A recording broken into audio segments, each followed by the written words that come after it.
Seminário Juan Carlos Onetti. Biografia del autor.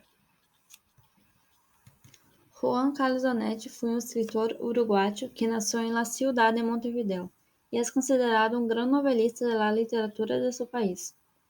Foi diretor de las bibliotecas municipais e pouco depois foi processado por atividades subversivas em la dictadura que se desarrollaba em seu país. Hijo de Carlos Onetti e Honora Borges, durante sua adolescência frequentou periódicos e redações a orillas del Rio de la Plata, e assim descobriria seu amor por la literatura. Aunque nació en Montevideo, Carlos alternó su ciudad con Buenos Aires, donde llegó a ser secretario de dictador y ganador del discurso convocado por el diario La Prensa. Colaboró en los diarios La Nación y La Prensa, ambos de Buenos Aires, y tuvo su primera publicación con una obra titulada El Pozo. Así, el escritor se convertiría en una figura destacada de la literatura latinoamericana. Después, colaboró con la revista Sur, donde publicó su cuento El Árbol y los Adioses. Años más tarde, su novela La cara de la desgracia fue llevada al cine por el entonces director argentino Pedro Stock. Las principales obras. Uma das grandes obras destacadas del autor que transcurre em Buenos Aires e se passa em uma relação entre dois personagens, Juan María Brausen e Sten, que fundamentam suas vidas através da narração.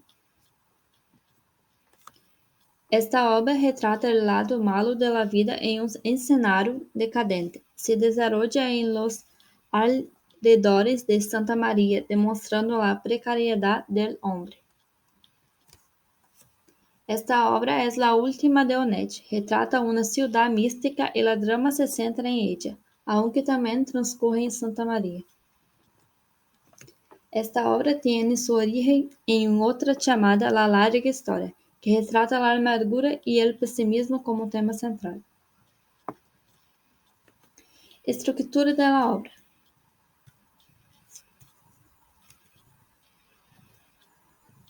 El infierno tan temido, Onetti retrata la oposición entre el amor divino y el amor profano.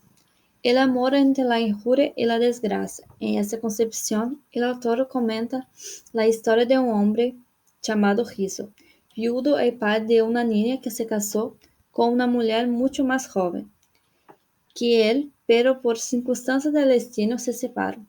Con la separación de la pareja, observamos una particularidad obscena en la estructura del relato, que se ve a partir del personaje Gracia César, que decide enviarle a Rizzo fotos de adultos donde ella estaba acompañada de otros hombres.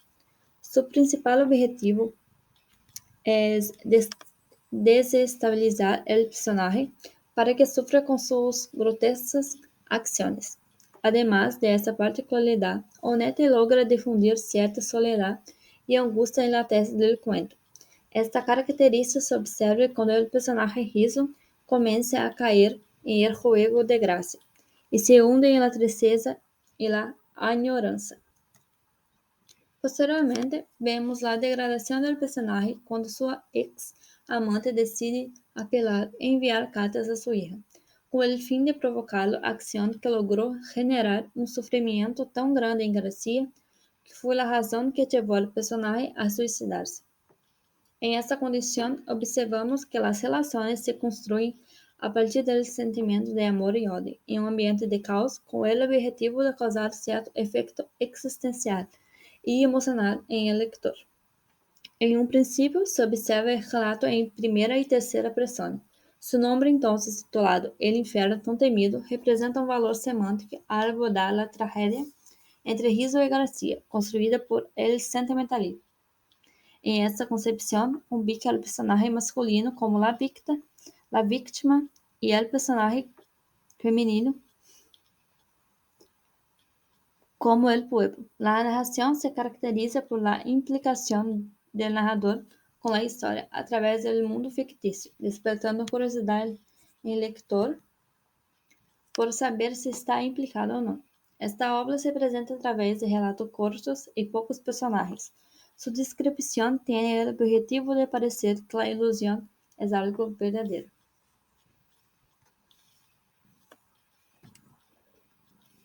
Características del lenguaje.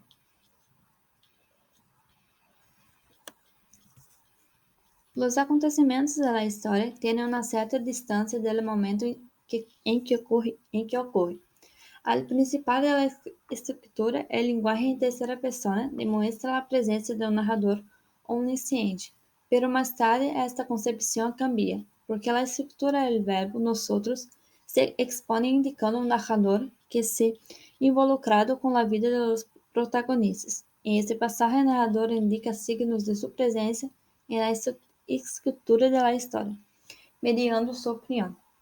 Al caracterizar un estilo libre, Onetti pretende agrupar la voz de los y los narradores con la intención de dar cierta subjetividad al relato. El espacio en que se desarrolla la historia provoca en el lector una sensación de dramatismo y suspense, iniciando una alusión en relación con la realidad, destacando también el uso del discurso poético. Esse trabalho se divide em três relações teóricas: o modo singular, o modo interativo e o modo receptivo, por uma figura retórica estilística que pretende separar a realidade da ficção.